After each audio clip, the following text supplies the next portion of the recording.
Let's get into AEW Dynamite last night. We start off with Kenny Omega and Tony Nese, who I don't know of. But either way, Kenny did well with, keeping off his people because Tony came out with two guys and taking them down in probably less than 5 minutes. It didn't take long at all. Then we move on to a Zack Sabre and Kenny Omega showdown post-match. Kenny sort of left out of the ring because he was like, I'm not getting jumped, because he was with, Zack Sabre was with his group DKMF. I don't know what that is.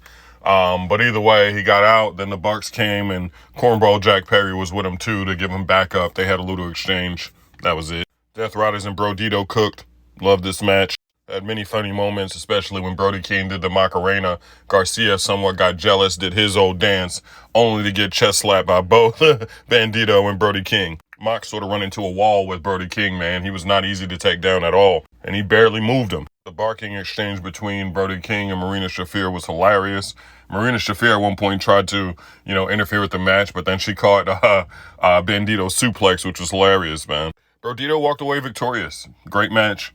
And then later on in the back, you had Bandito challenge Mox for his title. So that's going down at Forbidden Door. Then we had Hazuki versus Mercedes Moné. This match didn't disappoint.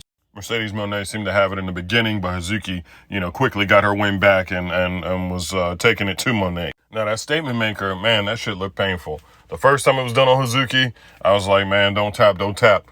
She didn't tap. But then she did like a backstabber, and Moné turned that into like a statement maker. I was like, and that was towards the end, but like, damn, that shit looked like it hurt. Hazuki taps. I knew it would go in Moné's favor. However, I wanted the upset from fans if Hazuki had won, so I was cheering for Hazuki. Epic exchange between these two. Go watch it. I'm not going to go through every detail. Some of it I can't talk about, especially Ospreay in the beginning talking about, he just got married, so he's talking about his wife, and that shit made me laugh, man. And don't get me started on Swerve saying Ospreay's at booty boot camp.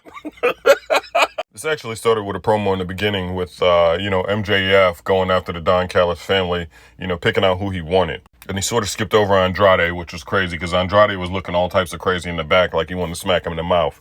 However, these silhouettes were wrong, man. I'm seeing Briscoes, and I could have swore I see the Rascals in the back. I see Ciampa's logo used. I see Leo Rush to the right of Briscoe. And I don't know who was going to be on the left, but like these silhouettes was throwing me off.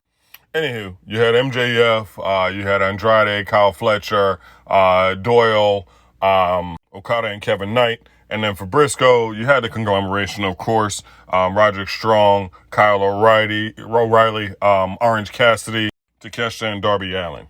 I mean, I thought this was a good match. There was obviously not so much chemistry with MJF and the Don Callis family, especially with Andrade.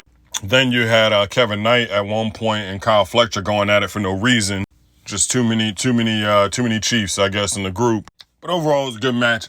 I wish we had just left this to the steel cage because it's like repeat again. I thought we were gonna get something else out of Dynamite tonight, but I'm not upset. In the end, MJF wins, which I'm guessing in that cage match, his team is gonna lose. Probably the same way they could have lost tonight with just not being on the same page. We got a lot of promos. Ciampa going at Jericho going at Ciampa. You got the dogs getting dragged out from the back by Cope and Christian. They sitting there lighting candles like they about to make a promo, and Cope and Christian caught them. They had a great exchange. Finley saved his boy from getting speared. So I look forward to that match at Forbidden Door. A little extra with Ospreay in the back, as Mox is trying to make sure he's focused for his match with Swerve. Athena and Maya World promo package was cool. This one I really like between Tekla and Starlight Kid. Watching the Kurikan event where Starlight went into her, then Tekla talking about her, and Tekla had some choice words afterwards about how she was going to spit in her mask and stuff, talking crazy. Overall, I ain't mad. Normally, I would be, given like the lightness of the matches in this show tonight, but like at the end of the day, the consistency with AEW, this too shall pass. We'll be cooking on Saturday. We'll be cooking at the following Dynamite and Forbidden Door, so it's all good. How y'all feel about it? Let's talk.